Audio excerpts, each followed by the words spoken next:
the human worlds are very complicated because there's the so-called psychological world. The human psychology is very complicated. There are very subtle compulsions, tendencies. So the mind is always doing something about something to achieve something, to seek something, to be something. So the mind is always in a state of doing.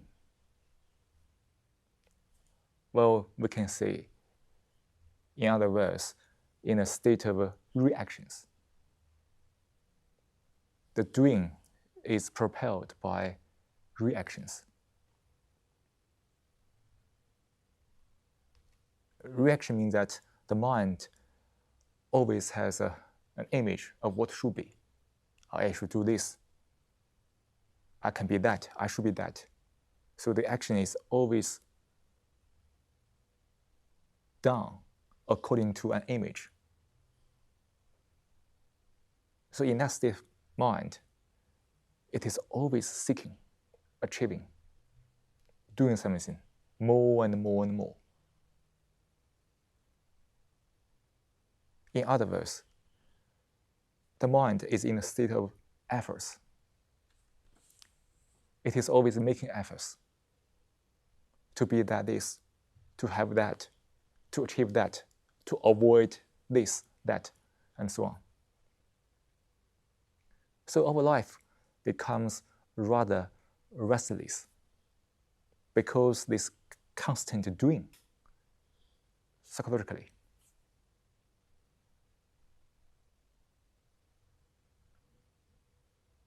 And then most people are trapped in this psychological world, trapped in their own conclusions, opinions, preferences, likes, dislikes, and judgment. And all their actions, which are based on that, are reactions. So it's like a loop. It is unstoppable. People keep doing, which means that people keep reacting all the time. Is it possible for one to break up that loop? That's to say, is it possible for the mind to be free from all reactions?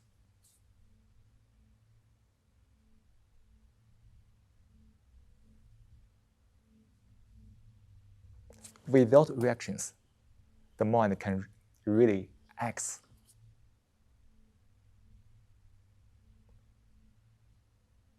Acts based on what the mind sees actually, perceives actually, not according to some ideas, thoughts, opinions, or any other mental images.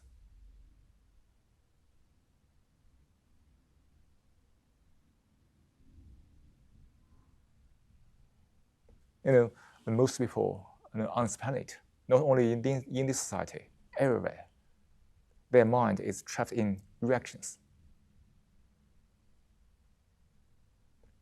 And such a mind can be easily disturbed.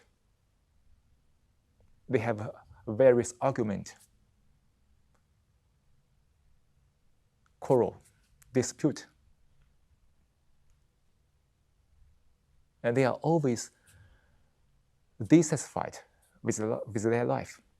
They want to have more and more and more, to be that, to be better, and so on.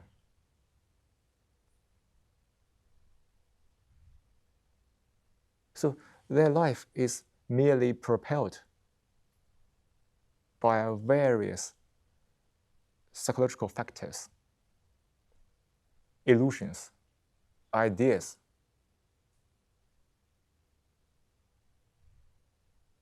And then when they get trouble, the mind still wants to do something about it. then more trouble follow.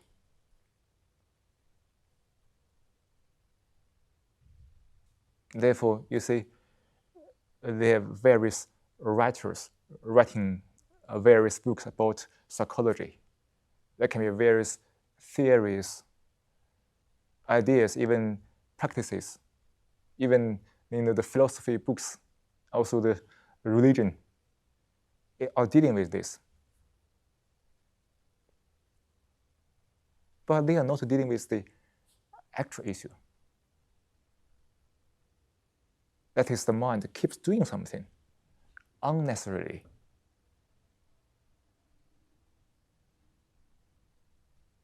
When the mind keeps doing, the mind is trapped in reactions. In reactions, the mind keeps doing.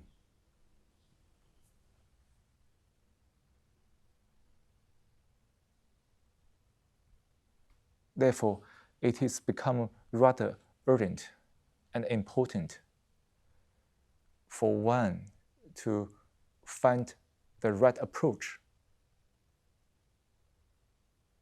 to get out of that loop.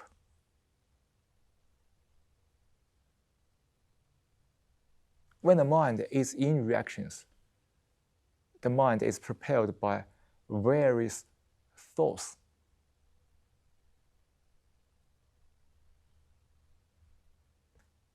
Interestingly, this whole world, especially the Western civilization, worship thoughts in such a big way.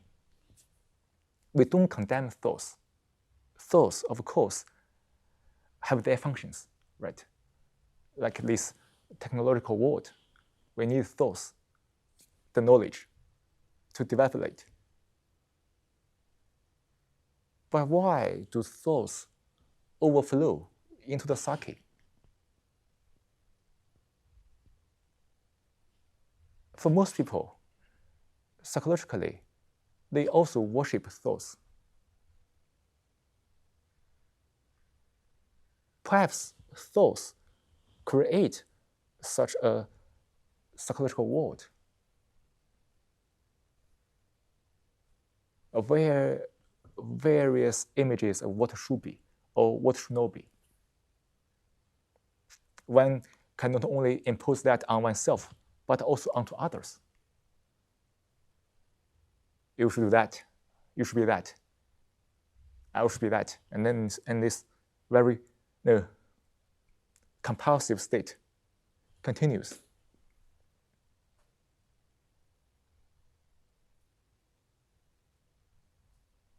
One of the important findings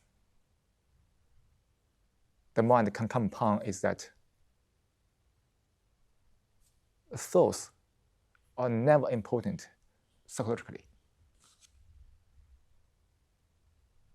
We have said that thoughts have their places, but psychologically, thoughts are not important.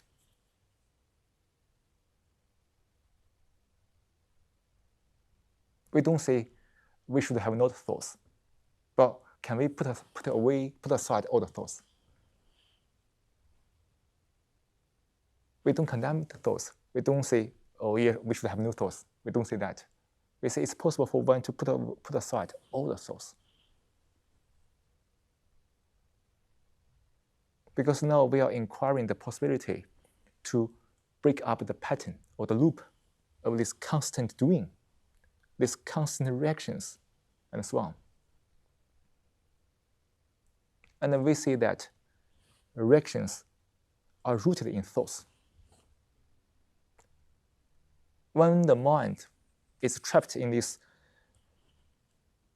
psychological world, which is full of thoughts, one must be trapped in endless reactions.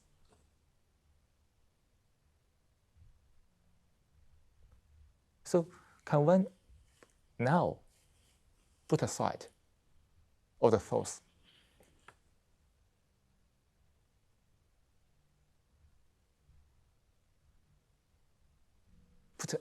Put away or put aside everything human beings have created by thoughts.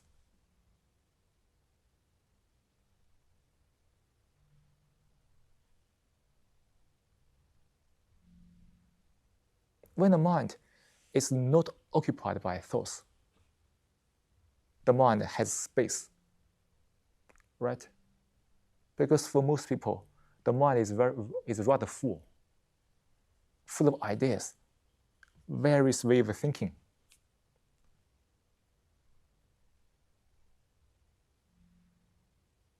Can one empty the mind?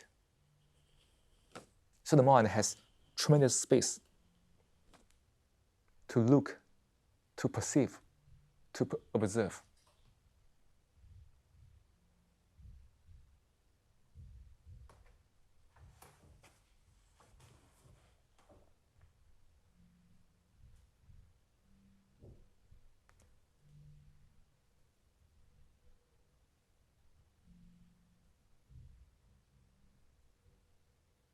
Again, as we emphasized a few times today, we don't condemn anything about thoughts. But can one really act to put aside all the thoughts one has accumulated? Everything human beings have created or invented by thoughts.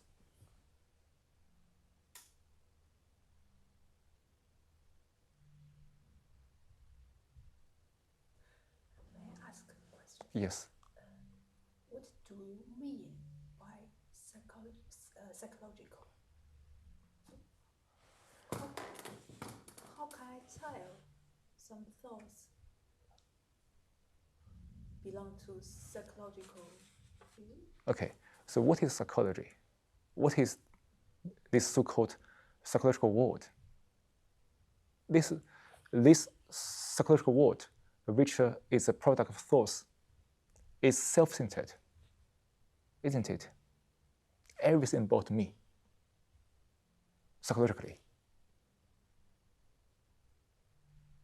My name, my position, my education, my purpose, my fulfillment, my achievement, my dream, my family, my this, my that. I mean, mentally, this self-centered world is the psychology. It is this psychological world, isn't it?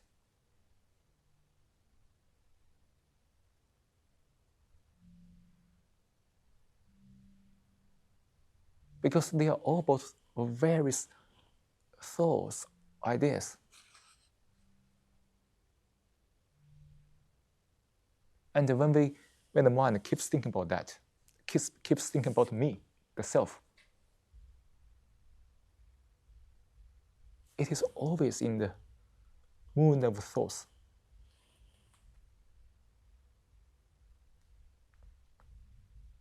Various conclusions about me, about myself, opinions, preferences, likes, dislikes, and judgment.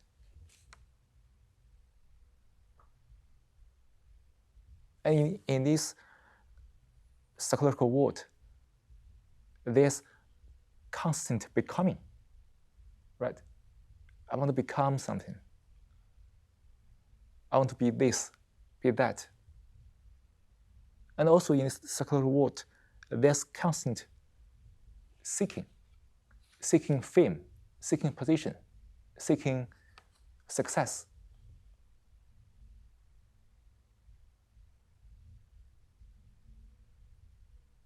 And all of those correspond to various thought processes. And the mind in that state keeps accumulating images, ideas, opinions, conclusions. Therefore, that's why we say that world is very complicated. And when the mind is trapped in that, it keeps reacting according to my accumulated knowledge, experiences, or opinions, conclusions.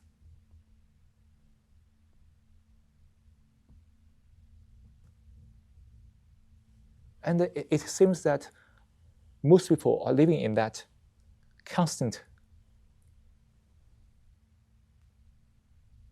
state of the me, of the self. And we are saying, is it possible to put aside all of them now? Just put aside.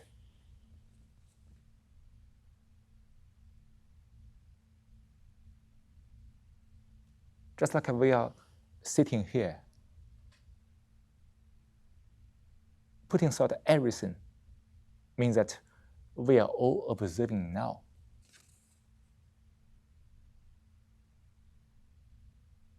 We can hear the music in the background, and you can hear the speaker without any efforts.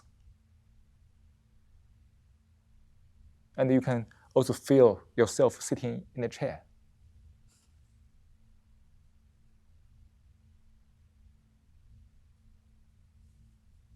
When the mind, or when one is perceiving, observing, there's no me, there's no self, isn't it?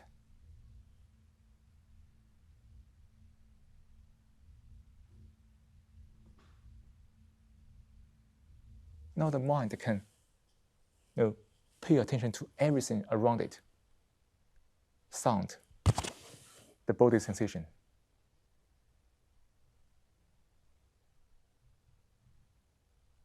even the speaker's verse.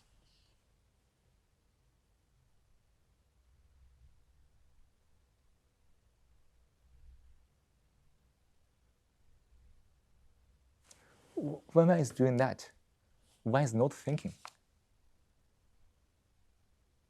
Is one, right? When you are observing, you are not thinking. You're just perceiving, you are listening, you are feeling something. When is doing that, one put away all the thoughts. Well, otherwise, one begin to think about something, think about oneself, or what one to do, or one's future, or it is constant, endless, right? So when we are doing now, just perceive, feel, we are breaking up that loop.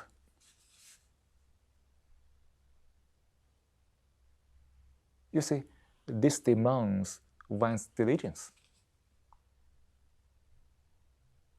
Otherwise, the mind can easily drift away into the endless thinking about me, about the self, right? This self-centered, so-called psychological world, where there's endless doing.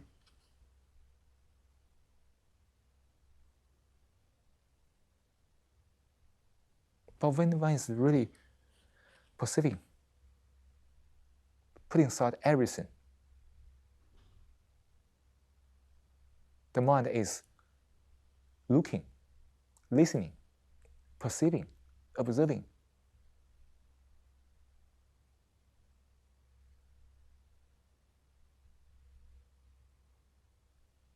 Finding out what is actually going on in this world.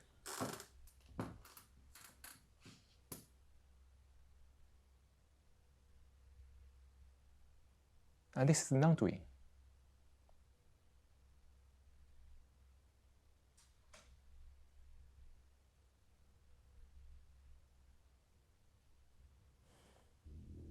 Right? When the mind is occupied by thoughts, the mind is full of various images, and there's action based on various ideas, thoughts, images.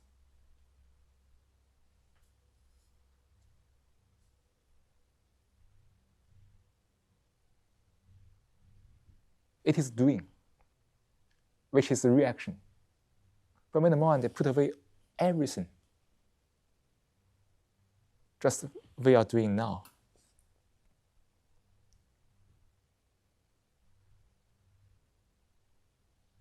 I hope you are doing now.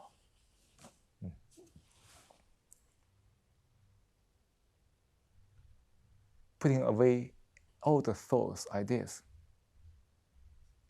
that the mind can do nothing.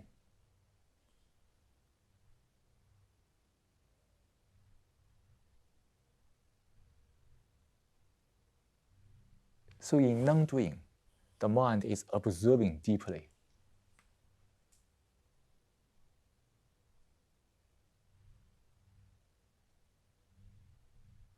Observing what is actually taking place in the mind, in the world, not only insidely, but also outwardly, everything.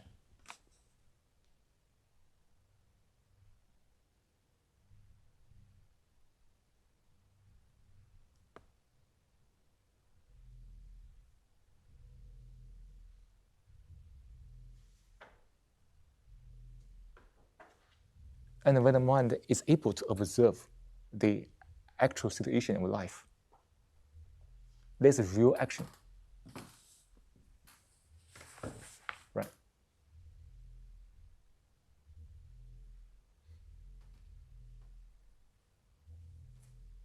The real action is not based on opinions, conclusions, but it's based on what the mind perceives directly.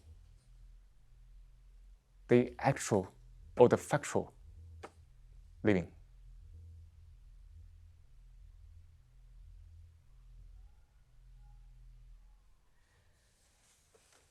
So may I say something? Yes. So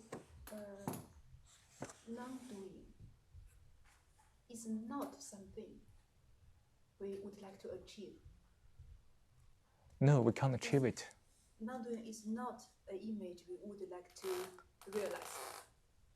But when we put aside all thoughts psychologically, when we put aside all self-centered thinking,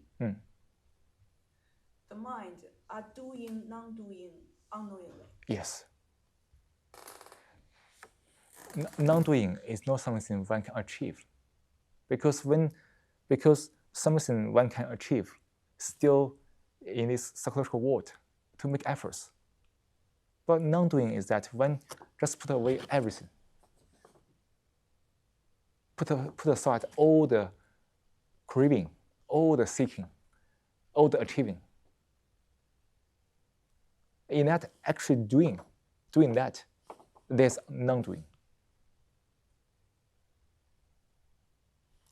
So one can't ask, how can I do non-doing? There is no how. That's only observing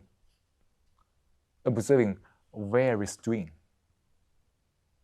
Observe one's various reactions. In that objective observation of one's various reactions, the mind is able to find out what is non-doing. You see,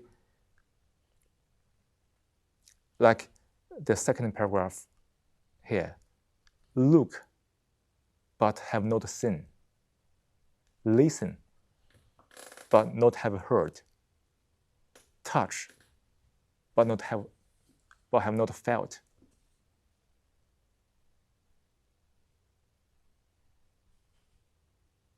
No, for when the mind looks at something, like when the speaker is looking at her,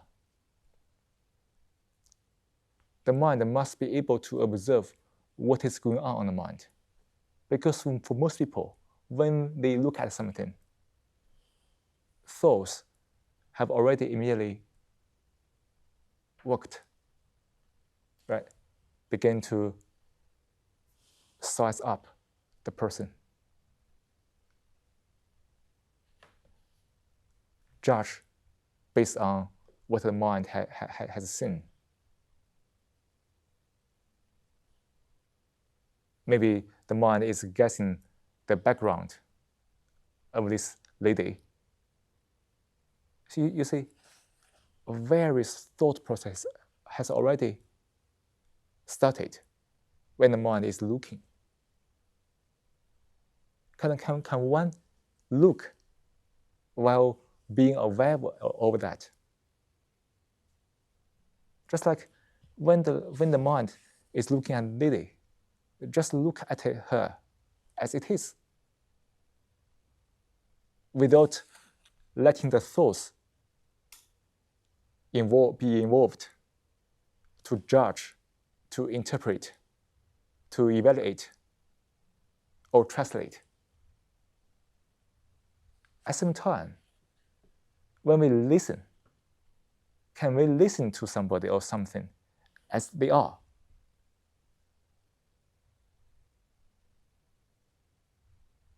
Being aware of the thought activities that can come in so easily to interpret what we have listened to.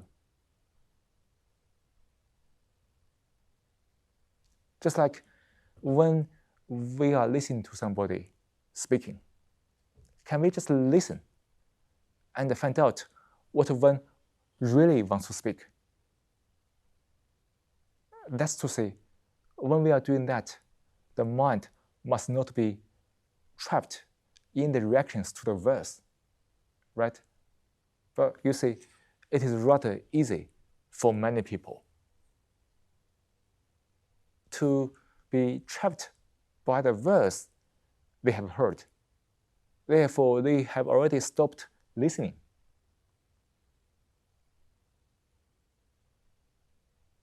Perhaps that's one of the reasons that communication is so difficult, isn't it? It seems that most people can be easily trapped by verse, and then in that trapping, the reactions to the verse begin to dominate. And in that reactions, doing continues. Therefore, we stop to listen and find out what one is really talking about. So you see, in non-doing, there's this possibility of true communication. When the mind is in a state of non-doing, it is not trapped in verse. Therefore, it is capable of listening.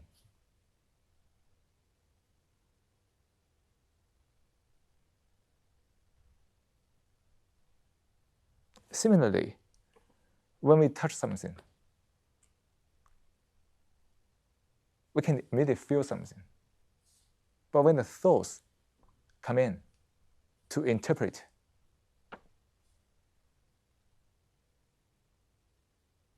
thoughts have taken over that process. So is that possible for one to see, to listen, to touch, without letting thoughts interrupt this process?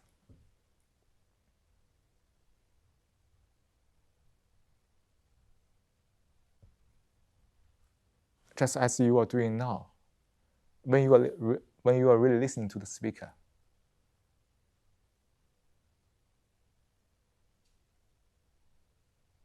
Which means that the mind is not trapped in the verse he used, but the mind is able to find out what those words are pointing to. The thing that those words are pointing to is never the verse.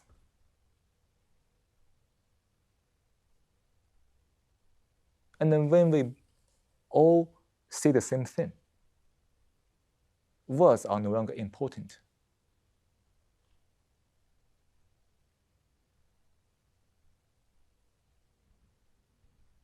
Therefore, the true communication becomes possible when we are all in a state of non-doing, we are all observing. Therefore, we all see the same thing. And the language, the verse, have their functional purpose to facilitate this communication.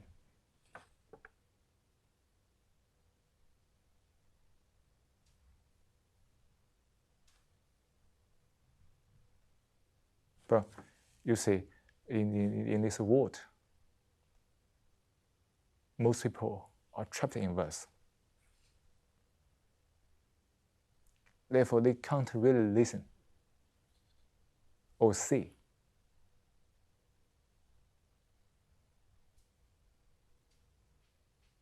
The verse can bring about various reactions. Therefore, it's become more and more difficult to speak. People have various particular and unique misunderstanding.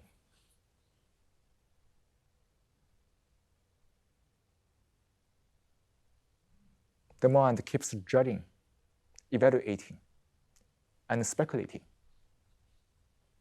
You see, this state of doing all the time. So is that possible for one to put aside everything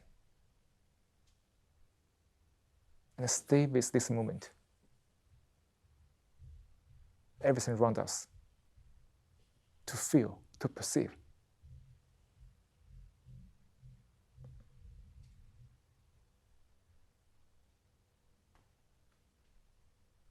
To have a silent mind, which has tremendous space.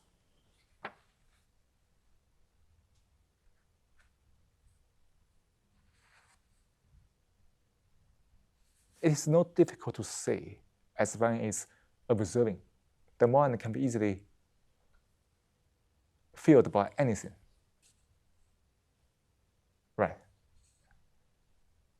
So is that possible to stay empty?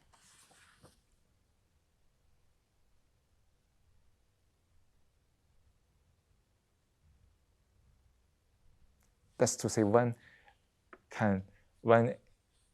diligently put aside everything.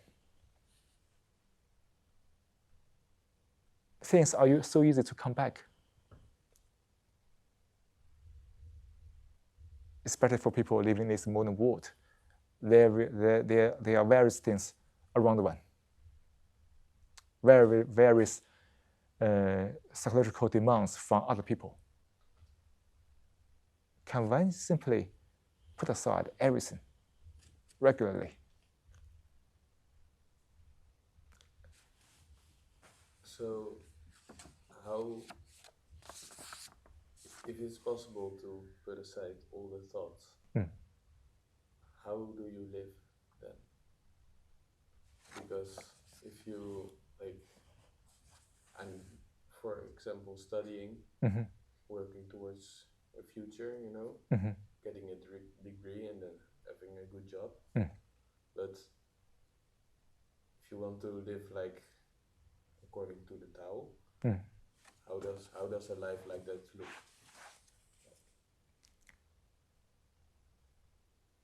Like you are studying, you are working hard to earn a degree, right? To make sure you can have a good job in the future. Yeah. But you don't need to carry that thought all the time with you, right? For now, for this moment, or even at night when you are resting, what is the point of carrying that thoughts with you? Do you understand what I mean? Yeah. So you can do your study, you can earn a degree. It's part of the society, the game. But you don't need to carry that all the time with you, right? I think the fourth paragraph exactly answers this question. 1, 2, 3, 为学日益，为道日损。So when the mind is learning, it keeps accumulating knowledge. a mind that is living in truth keeps emptying everything. So I think the point is the two things are not contradictory, right? Yes. So here is the marvelous, how to say? So one must see the fact. When learning something, the mind keeps accumulating knowledge. That is fun. But at the same time, one can also empty everything in one go, all the things. And these two processes can function at the same time. Like you are doing your study, you must learn a lot of things. You have to accumulate a lot of knowledge, right? To prepare for the future, the job and so on. That is fun. But you don't need to carry that all the time with you. Right? So you can just put away everything now. For most people, they tend to carry all the things with them all the time. Even during their meals, during their sleep. These things keep still functioning on them. But it is not necessary to have such a burden all the time. That you can earn your degree, you can find your job. But in your actual living, at each moment, can the mind be in a state of non-doing? Can you be in a state of non-doing all the time? What do you mean? Well, if you observe, you get into a state of non-doing. Yes. But can you be in that state all the time? Or is it, for example, when I'm learning, then I'm also thinking? When you are learning, when you are thinking, that is fun. But can you learn and think without the me, the self? When you are really doing the study, it seems to be unnecessary to have the me there, right? You can still learn well, do the work. But you see, when people begin to achieve or to be better or achieve more, then this psychological factor come into being. But when you're really learning or studying your subject, the me is not necessary. So that's why when life is in a state of non-doing, one can still learning knowledge or do other things without the interference from the me. Yes, that's the key point. And Cico, could you translate another sentence in Tao Te Ching? Yes. I think which also responds to this question. 为而不是. There is not included in this. 为而不是. So when you do something, but you don't identify yourself with something. When you are learning knowledge, you don't identify yourself with knowledge. Oh, I know so much, so I'm an expert, like that. So without that self-importance, for example, when you achieve a good result, and my mind is very cautious, okay, I should be cautious that it won't trigger my self-importance. I say all the efforts in the past lead to a good result in study. But I see the danger to have that self-importance. So this all part of the non-doing. Do you understand what I mean? So I can be a good student, but without this self-importance to say how proud I am. I won't do that. So is it more about the ego? Yes. Yeah. Because the ego is always doing. Yeah. So can you do everything without the ego? Without the ego, the mind is always in a state of non-doing. Right. So that's why the mind must be very subtle to be able to notice the activities of the ego.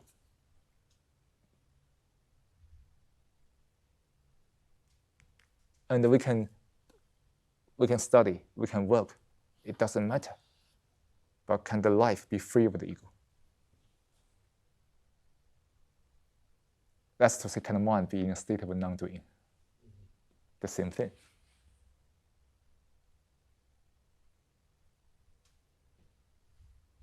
So that's why, this observation must go deep. As everybody can notice, the ego is very subtle and very cunning. It can appear anywhere, any moment. When the mind is in a state of non-doing, it observes the activities of the ego. Therefore, it is free of that. And you can still study, work to your life, and without being trapped.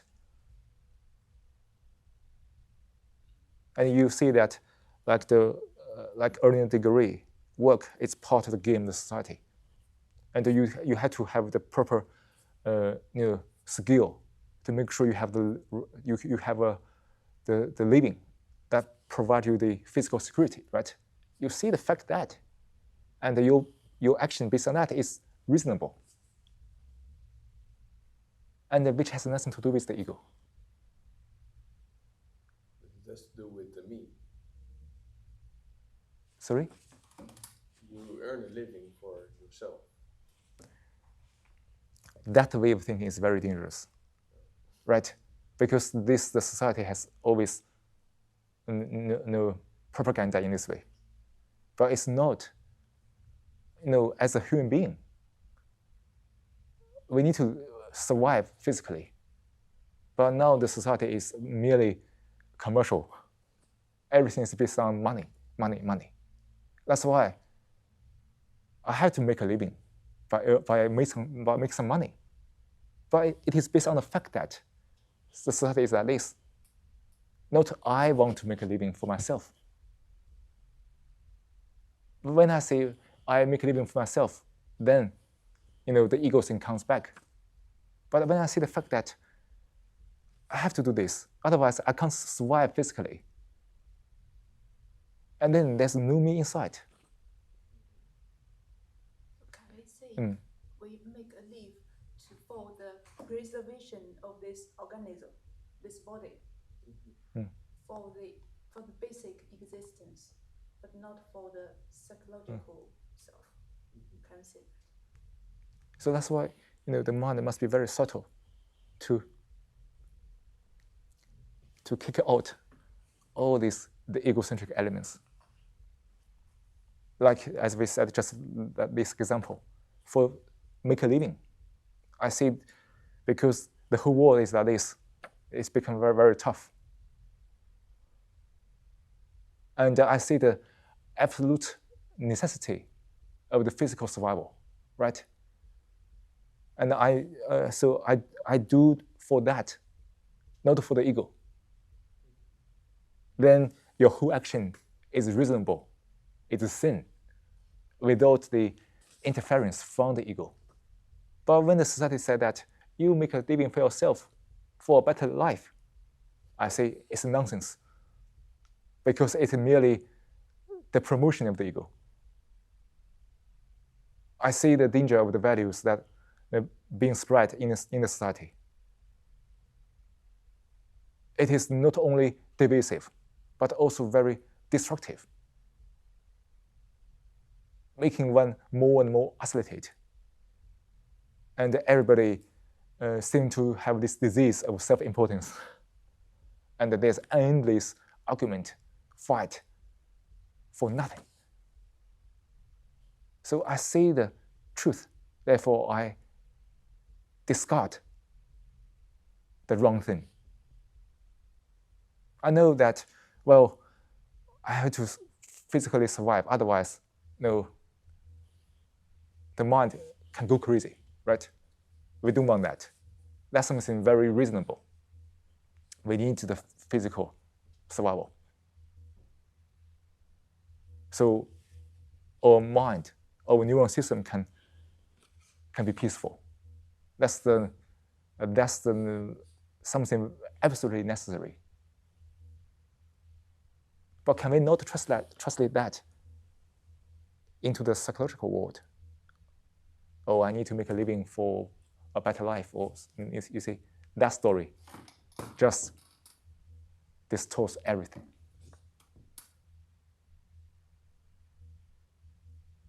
And perhaps everybody around you is promoting that story.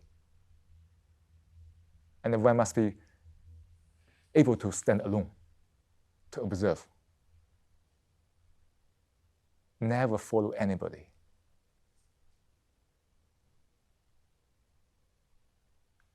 One must be alone, stand alone to observe. You see, when the mind is doing, it is always in some kind of a collective state. Almost everybody is imitating each other, doing that. But when one is non-doing, it is in a state of alone, being alone. Being alone is not lonely. That's a different thing. But you see, when these people which are always doing psychologically, they seem to be in a group, but everybody is lonely because everybody is isolated by their own opinions, views. But when it's really alone, when it's observing, the mind is never isolated. When it's connected with everything around one.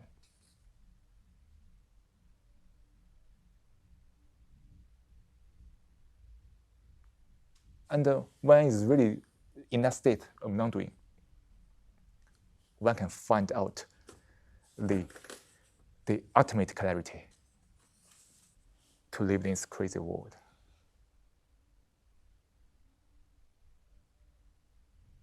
Stand alone, therefore you are light to yourself. What the mind observes guides one to live life in the right way, where there's no place for the ego.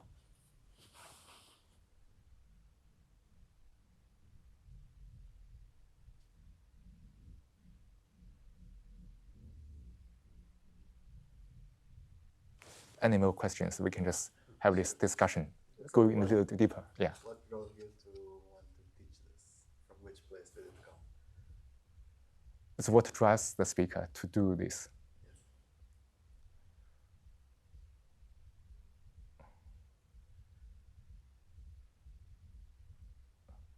Two things. One is clarity. The other is compassion. Obviously, this whole world is chaotic. Well, beneath the superficial order, there's disorder. Various absurdities, nonsenses, over the place. And people are utterly confused about everything. And as we said earlier, almost everybody in society is in contradiction with each other. In this argument, conflict for nothing. And that's, well, I find it very sensitive to say there's tremendous suffering beneath the superficial living. And also this, this great sorrow of living in this way.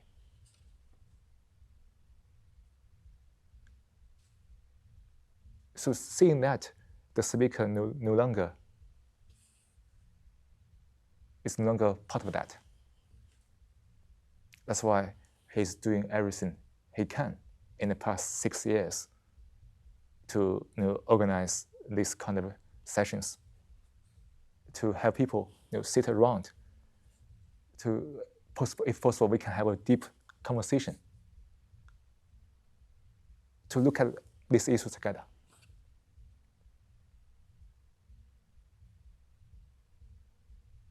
So perceiving and feeling this great suffering and sorrow of living, the mind therefore acts, not reacts, acts totally differently to do something like this.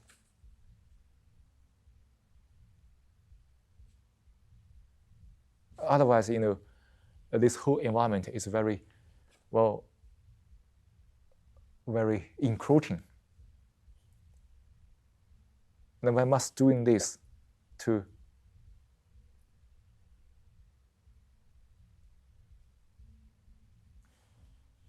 keep the goodness intact. Otherwise, life can be easily inundated with various this kind of ego things in life. So that's perhaps if one can speak, if the speaker can really put in verse the drive behind all these things. And maybe a follow-up question. Yeah, please. So for the speaker to be able to help others, he has also to understand something about himself to reach something. So to reach what, for example? Some understanding. Yes. That first starts about himself. But what? That's an understanding that first starts about himself and his connection with the world, and then also share it with other people. Yes. Yeah. So that's why the speaker has devoted all his energy in the past 6 years, even longer, perhaps a lifetime, to understand what is going on in the mind by not only observing himself, but also observing other people when in interaction through various misunderstandings, conflicts, contradictions, to find out, okay, what has gone wrong. So in that, this diligent, deeper observation, the mind had this clarity. And that clarity has been put into the verse the speaker is using to connect more people.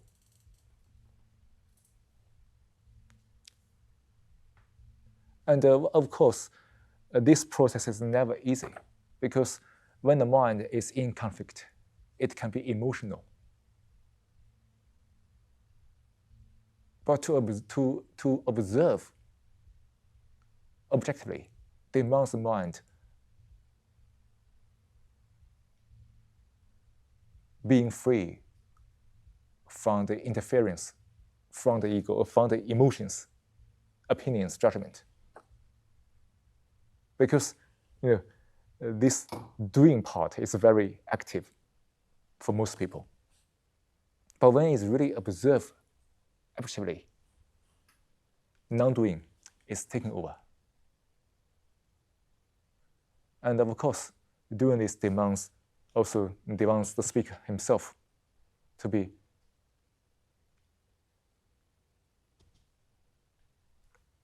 absolutely righteous,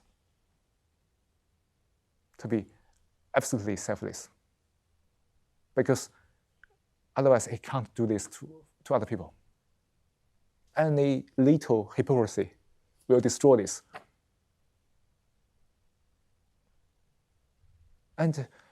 But the good thing is that after speaker has doing this for such a long time, he really feels that life is like this, and there's no place for any hypocrisy at all.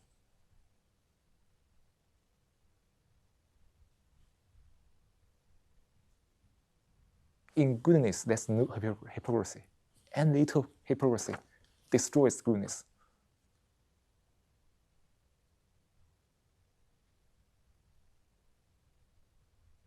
Hypocrisy in the mean of thinking, saying, and doing one.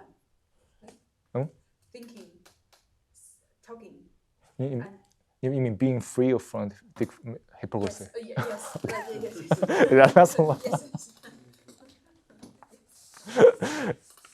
Yes.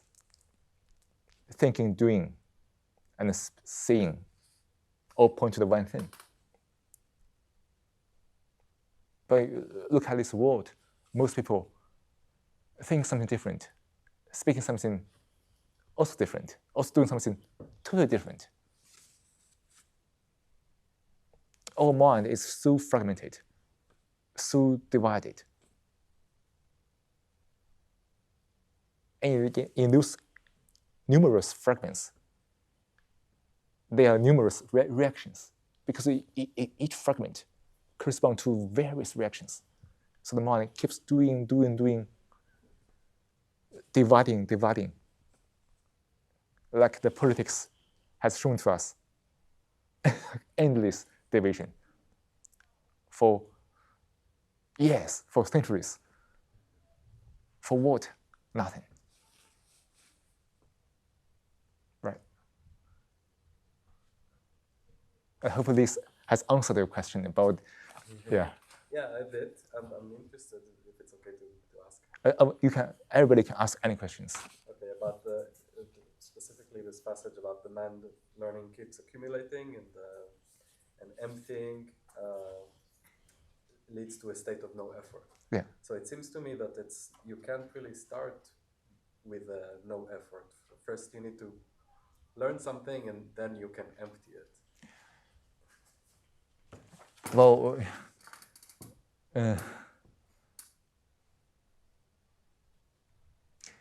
perhaps most of us are educated wrongly at the beginning. That's why we have learned too much. We have accumulated too many unnecessary things. And now we need to unlearn. And then we start this process of being effortless. But if one is educated properly from youth, perhaps one's life can be totally different. So that's why also the speaker is also very concerned about education. But at a moment, it seems that this whole world, not only this society, everywhere, the education has gone wrong. So the education has overemphasized the skill, knowledge, but never really teach young people how to observe themselves, to have the right mind, to be able to cope with the whole life.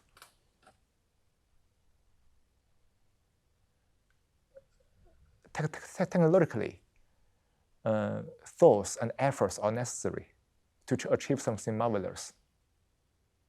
But psychologically, efforts are not necessary. Even actually, efforts are destructive.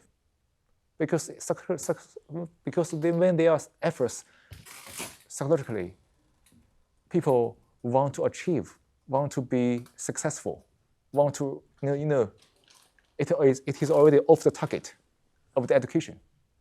When there's no efforts psychologically, the mind is really free. You don't have to be anything. You don't need to be anybody. You just be yourself. And then the mind will realize its great potential to really learn things.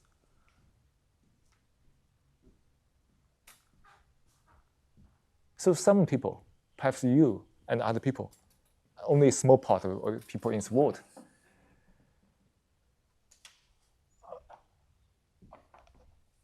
is capable of being aware of this importance of non-doing or the effortless state of the mind. And so we do it now. We do it at a later stage of life. And if we feel that, at the beginning we make a lot of efforts, but now we see that it is not necessary. And perhaps many people will still following the same way. But as we say, most people never realize this. They are trapped in the wrong education they have received. So that's why it is possible that for one, if one is able to have the energy to create the true education, so the future generation can really receive the right one to really thrive in freedom, not trapped in this constant and endless psychological efforts for nothing.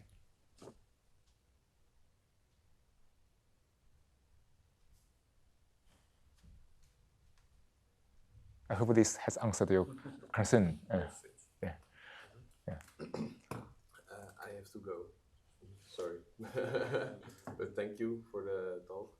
And I think I will be back on another Wednesday. So thank you very much. Can I give this to you back? Or? You can also keep it. Can I keep it? Yes. Okay. Thank you very much. And maybe I'll see you next Wednesday. Yeah. Bye. Bye.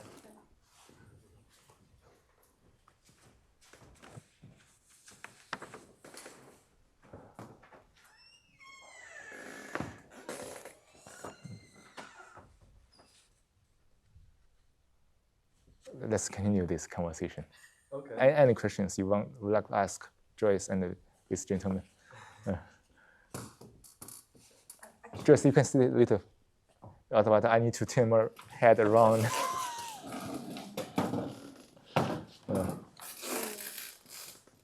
Actually, what Cico talks about reminds me of several sentences in Tao Te Ching. But he just didn't quote it. So what we are inquiring here is the real essence of Tao Te Ching. Yes. But sometimes I can also feel it's a great challenge to convey this perception to people. And there are many misunderstandings in Tao Te Ching. Even in Chinese context, there are many modern interpreters try to explain Tao Te Ching, but there is no ultimate consistency in their interpretations. That's the problem.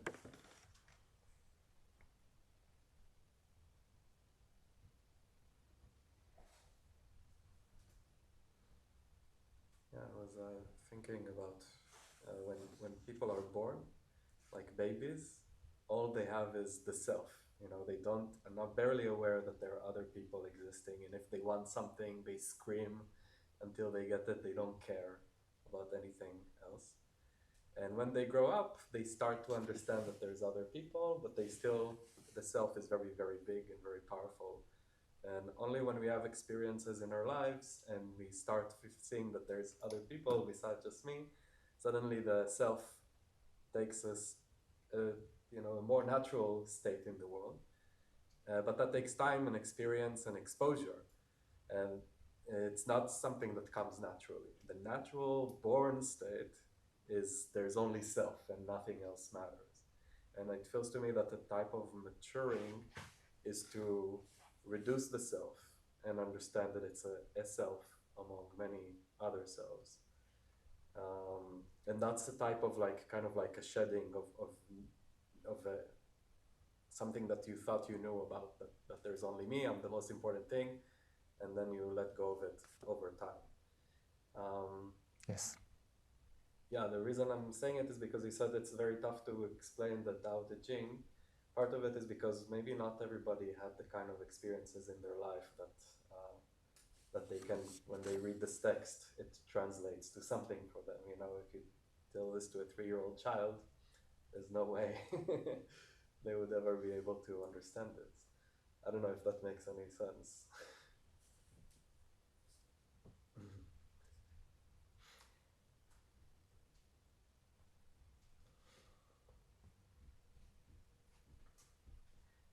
a lot to say, but Yeah. my English is actually.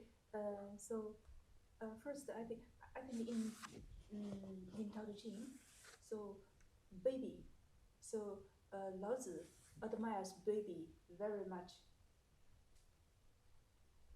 So Lao Tzu thinks baby has virtue of humankind. Baby has softness and no judgment, all the best virtues. But the problem is a child, even a 3-child in human society. 3 years old. Yeah, Three. Sorry, 3 years old child in human society. His or her self has developed. Maybe that's some kind of sorrow of human society. Even a child of 3-year-old or 4-year-old, the self has developed.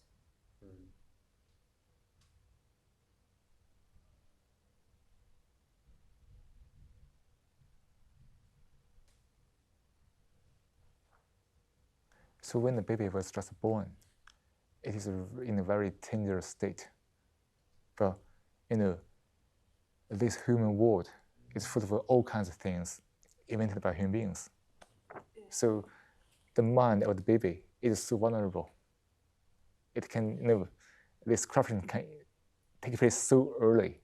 So it's like people always ask a baby, this is your mom, this is your dad, and who you love more. So the evaluation comparison the pattern has developed through this language input. That's dangerous. That's a real danger. And also, the parenting is wrong. That's the problem of this modern world. Not only modern world, the whole world is like this. Most people do not seem to be able to parent their child in the right way because their own ego, their own self-centered thinking.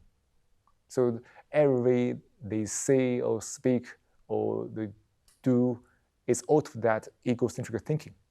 And when they are parenting the child, they simply pass on that to the baby, subconsciously and unconsciously. So that's why this corruption take place so early. That's the great challenge we are all facing. There's another core message in Tao Te Ching is in Chinese it's called 生而不有. In English is to give birth to a baby, to raise him or her up, but without ownership, without selfishness. To raise a child, but don't think he or she is yours. So in other words, it is a great responsibility as a human being to have a baby and raise the baby up to a child, to an adult, as a human being. And obviously, this whole world has turned out too many babies every year, every moment. But most people can't or couldn't be really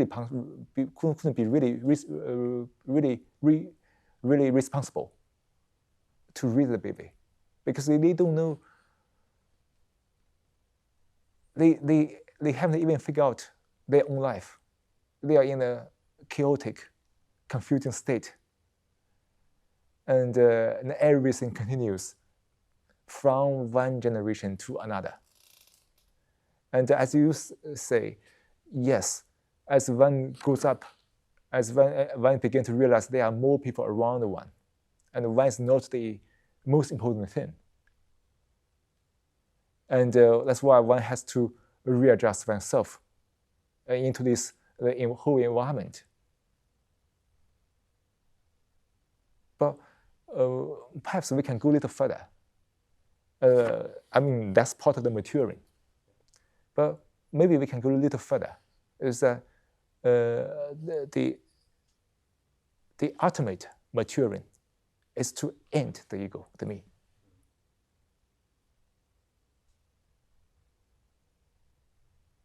Now, even everybody is readjusting in their environment to okay, say everybody, oh yeah, I'm not the most important, but everybody thinks in a similar way.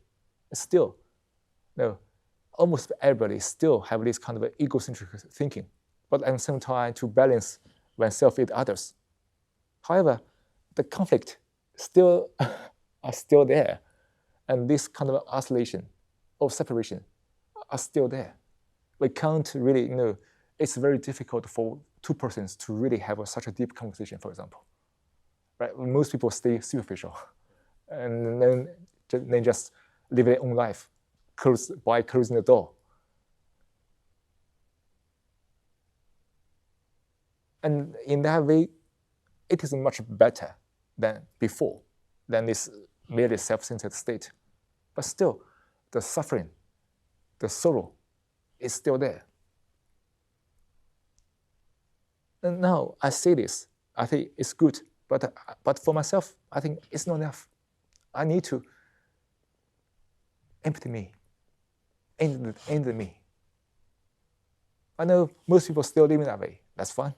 But I realize that when I really end that me, I'm really connected with everybody. But when people living in that state of me, they do not feel connected with me, but that's their perception. But when I really live without me, I just feel, which is also the fact that I'm really connected with everybody.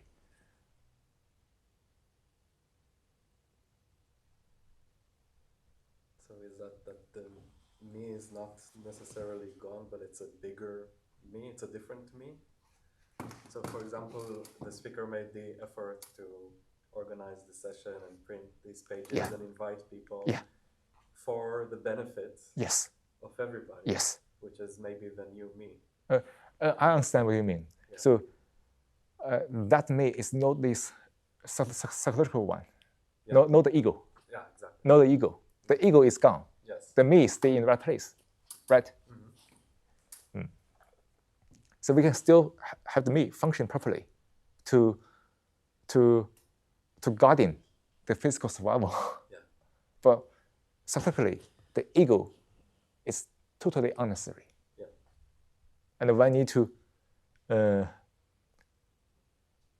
really dedicate to end the ego. So sometimes the speaker use the me and the ego interchangeably. Yeah. But to clarify, so physically, the me is there. Like we do offer the sessions, print or do cast efforts, and it doesn't really bring about the ego. But the drive to do those things. Usually people do things in order to satisfy their ego. They want status, they want money, and if you end the ego, you could say there is no drive. There's no drive. Yeah. But still effort was put to make the session happen. So yes. I'm asking where the drive to make that effort comes from. Sorry? Where did the drive to make this effort come from? Okay. So like as you said, when there's ego, the drive is always like for money, for various fulfillment, satisfaction, and actually it's still for pleasure, right? For one's own pleasure. But when the ego is totally gone, when we are doing these things, still some physical efforts are there, right? To work from home to here, for example, to set up everything. The physical effort is still there. But there's no psychological efforts. We need to physical efforts. That's something we have to do, right? So without the ego,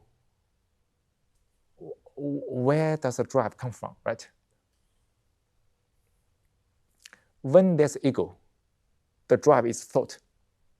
Okay, I can do that, so I can take pleasure from that, or satisfaction, or I feel it's meaningful or whatever, that kind of a way of thinking. So that drive is thought. But when the ego is gone, the drive is energy.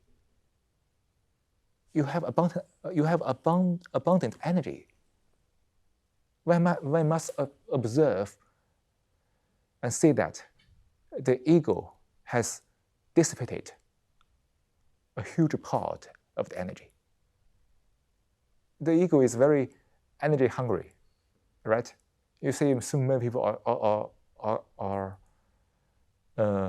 struggling due to their ego. A lot of energy has been dissipated in the ego. That's why they have no energy left for things to do or for the life to go on.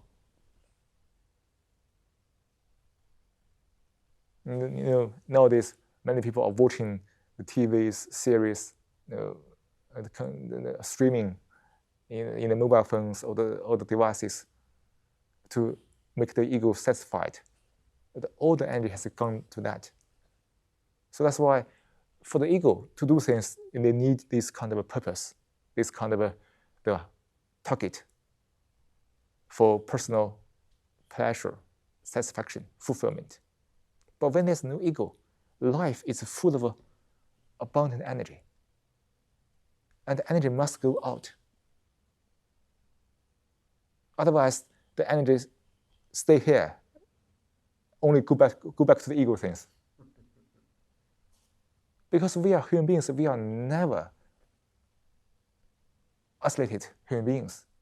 But nowadays, people are so isolated because of their ego, for their own satisfaction or purpose. So this egocentric way is a vicious loop. It is the ego is born out of isolation and perpetuates the isolation, you see? And their purpose and their drive is very limited. And most of the energy has been wasted in the ego or the egocentric thinking. But when one is really serious about this ego, the danger of it, and dedicate one's energy to end the ego, a lot of energy has been released.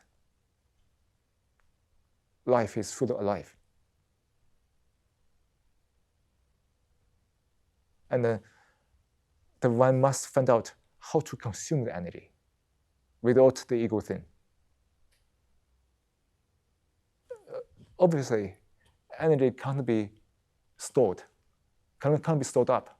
It must be consumed, right? Life is like this. You eat something, and then you have more energy. And sometimes you must consume it, because life is obviously in movement. So, seeing all this reaches clarity.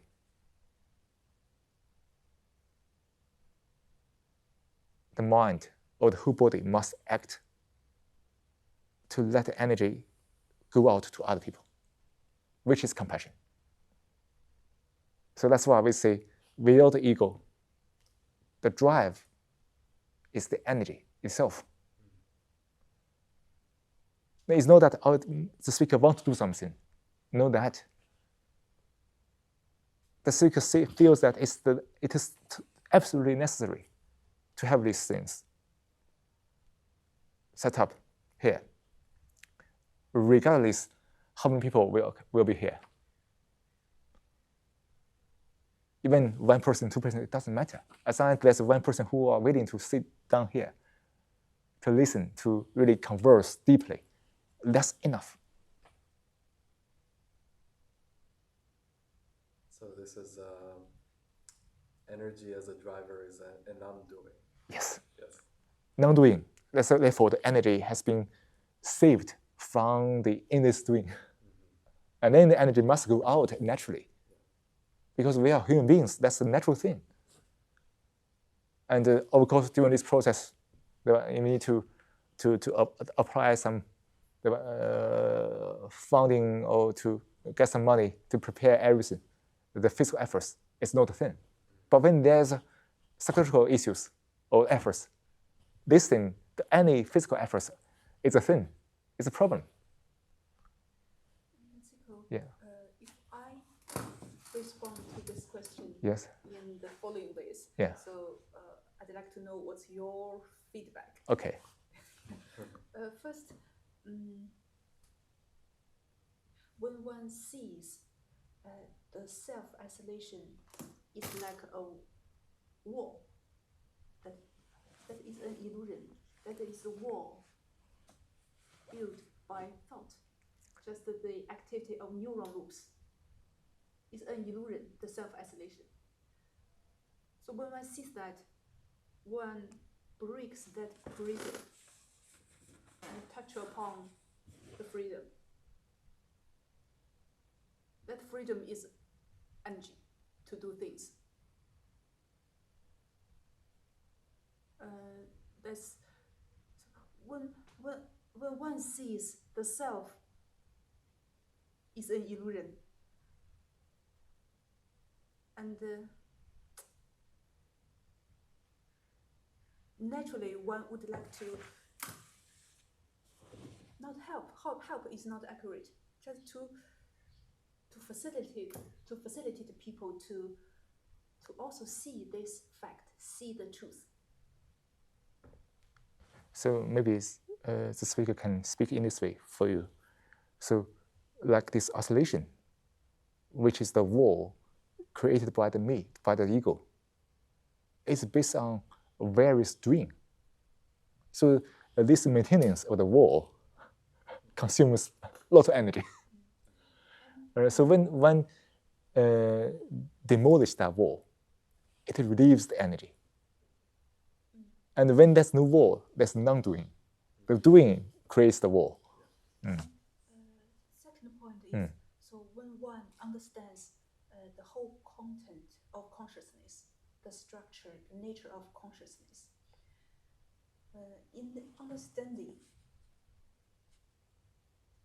one sees what is the absolutely right thing to do. That becomes a sort of drive, motivation to do the thing. So one can see the real meaning. So it's the absolutely right thing to do. Then there is no other choice, no excuse, just do it. So another person may have different forms. It doesn't matter, but the essence is the same. So, like a speaker goes this way. Maybe the other person goes the other way, it doesn't matter. But the essence stays the same. Yeah. The third point is one sees danger in the society. The danger of self-activity. And the goodness is endangered. So if one lives a life without ego, one lives a life unselfishly, you will find it's really dangerous. No one helps you. You totally stand alone. Because you don't belong to any company, organizations, institutions. You just stand by yourself. And then I would say one has to reach out to the right people to establish a new relationship, a real relationship with people. From my perspective, that explains the drive to do such things. And for the speaker, from the year 2020,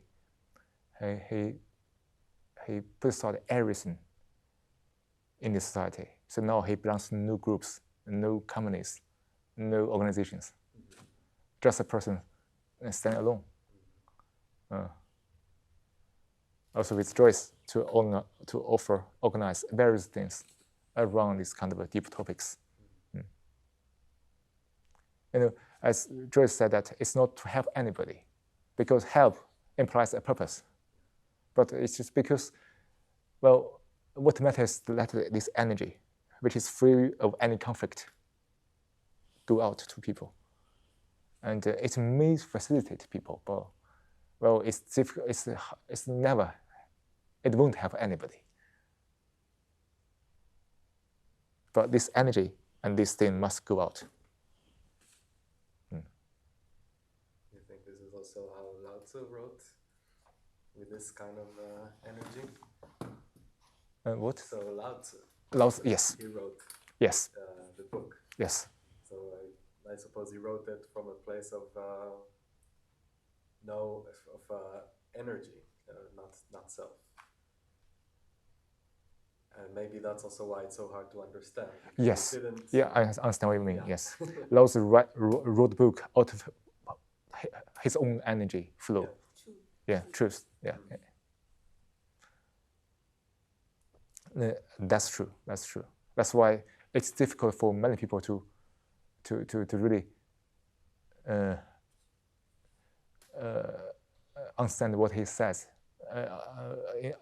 letting alone the language barrier, because he wrote in Chinese, the ancient Chinese characters, and well, the translators are really to blame.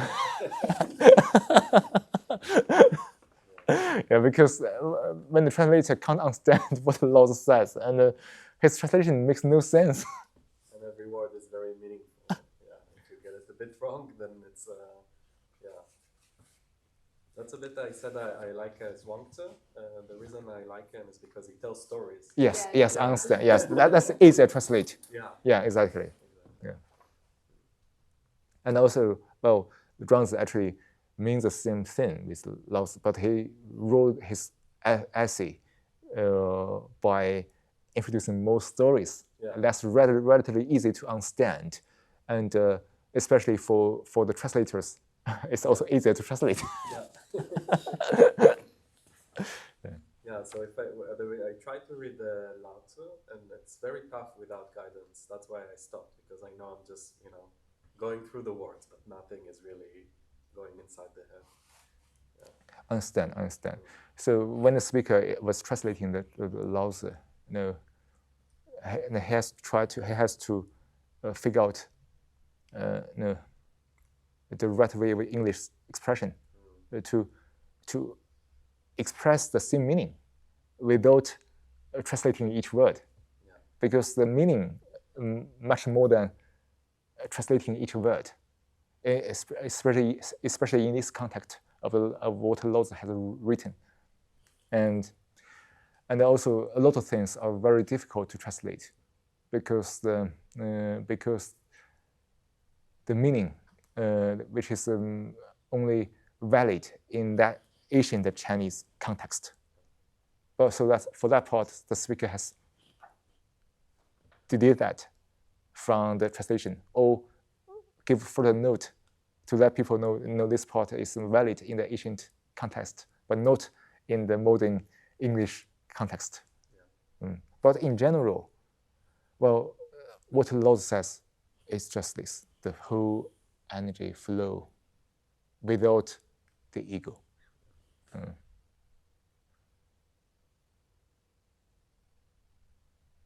And well, if one is able to understand this, he doesn't need to read Lao Tzu. Yeah, you understand? May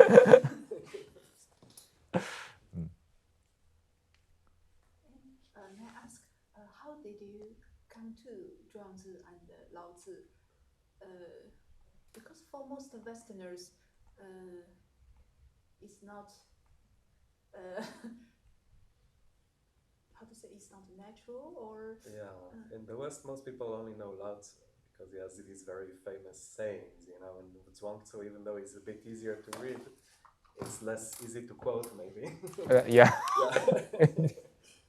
So I was interested in self-exploration also around 6-7 years ago. I started actually with Buddhism, and I did some meditation, and I got interested in reading the original philosophies of the Buddha, and then I was kind of traveling across philosophies because something about it was very strict. It has to be this way, not has to be some other way.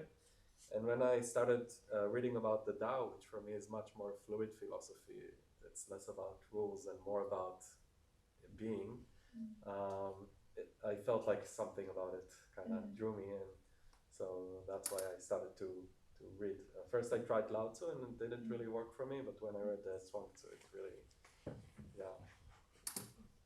Even for Chinese native speakers, so like Cico and Joyce, when we first read the Chinese text, we also did a lot of research on every word. Like you said, every word means a lot. Yeah. We also did a lot of research work. Yeah. When the translation, I read translation because I'm actually learning Chinese, but oh, really? not to, yeah. The reason I found this meetup, by the way, is because I was searching on Meetup a place to practice Chinese, and this showed up, and I was like, that's also great. Okay. But the book I'm reading from Zhuangzi, there's the commenter, the notes are longer than the book because for every word he explains, the full context as much as he can. So that's why I understood that. Specifically because Chinese is such a language where every word is, it's not so direct. It's kind of has its own multiple meanings. Yes. Yeah. So I have to say, Tao Te Ching and also the book Lao Tzu is so profound. So at first, when we read Tao Te Ching, we read one chapter 1 week, and it only has 5,000 characters, but we spent 81 weeks, almost 2 years, to finish the first one. And what Lao Tzu said has such a big has impact on our lives. So Lao Tzu has explained almost every situations when you deal with different kind of people in the society, how to deal with violence, how to stand alone, all kinds of things. It's a complete philosophy. Yeah.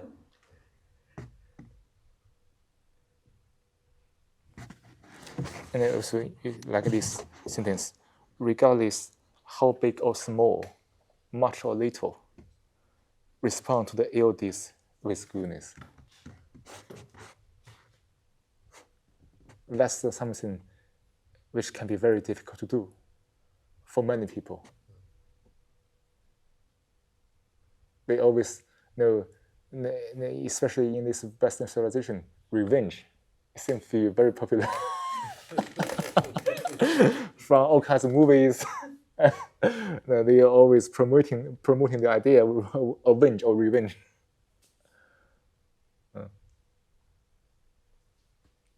It is understandable that there are too many conflicts, too many contradictions, and so everything propelling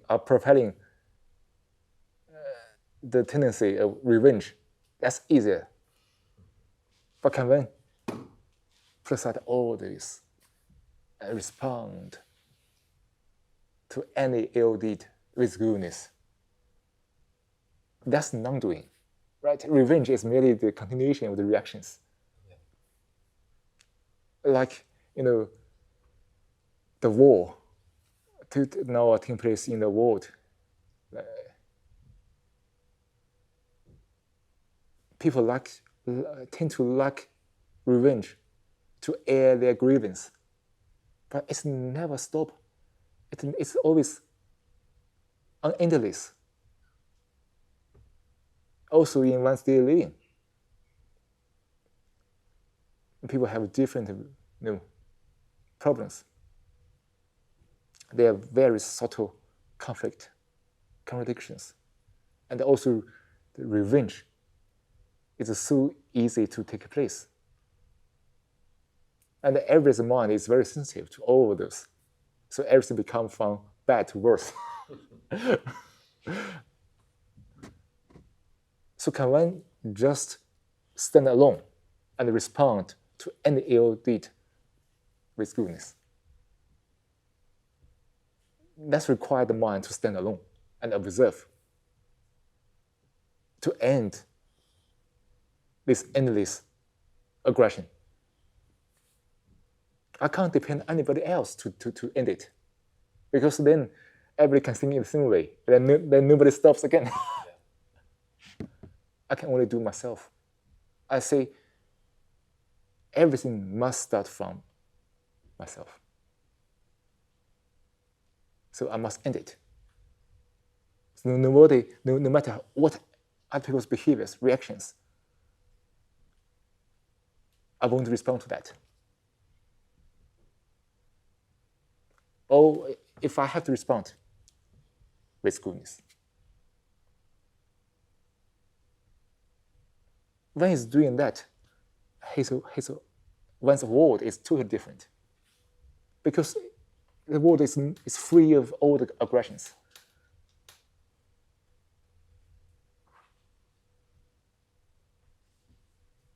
So it demands one's deeper observation, careful penetration into the psyche, to be sensitive, but not to be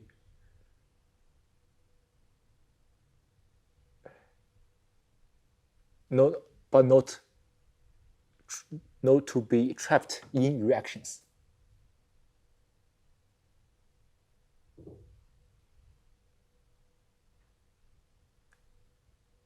And everybody needs that. Otherwise, the aggression of this human psychological world never stop. From the small things to the very great things, the war, the killing, the very horrible things are all from this.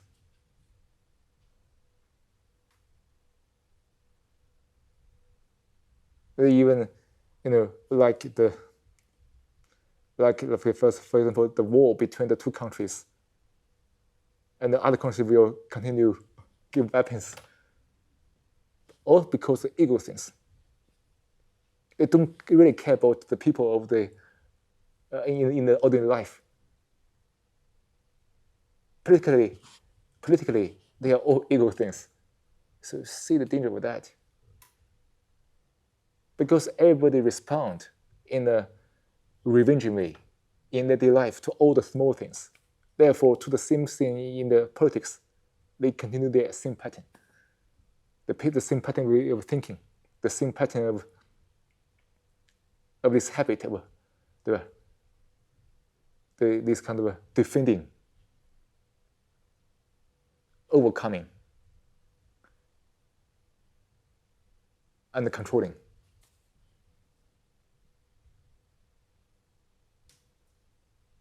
So this demands one's great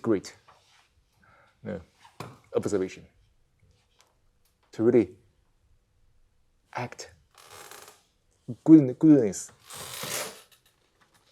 is the action that is free of all reactions. Otherwise, there's only reactions. As this world is showing to us now, all the reaction is killing, destroying this vulnerable goodness that everybody are in great need of.